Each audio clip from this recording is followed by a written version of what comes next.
അല്ല, നീ ഈ കീറിയ ബ്ലൗസ് ഇട്ടിരിക്കുന്നത് എന്താണ്? ഞങ്ങൾ പാവങ്ങളല്ലേ. എന്നാലേ ഒരു 3-4 ബ്ലൗസ് തയ്പ്പിച്ചു. വേണ്ട കൊച്ചുമുതലാളി. അതെന്താ? ആരെങ്കിലും കാണുമെന്ന് വിചാരിച്ചാണ്. എന്നാലൊരു പണി ചെയ്യാം, ഞാനിതിവിടെ വെച്ചേക്കാം. ഞാൻ ഇവിടെ നിന്ന് പോയതിന് ശേഷം ഇതെടുത്തോ. കൊച്ചുമുതലാളി, ആ രൂപ കൂടി എടുത്തോണ്ട് പോണം. ഞാൻ എടുക്കില്ല. ഞാൻ നിന്നോട് സ്നേഹമുള്ളത് കൊണ്ട് തന്നതാ. ആ രൂപ എടുക്കണം. ഞാൻ എടുക്കില്ല. ഈ രൂപ വാങ്ങൂ.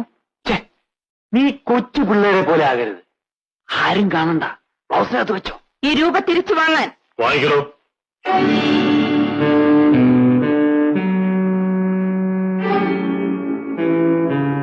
എത്ര നേരമായി പെങ്കൊച്ചു രൂപയും വെച്ച് നീട്ടുന്നു. അവക്ക് വേണ്ടാന്ന് പറയുമ്പോൾ വാങ്ങിച്ചൂടെ? ഇതാ വെച്ച ഞാൻ കൊടുക്കാം.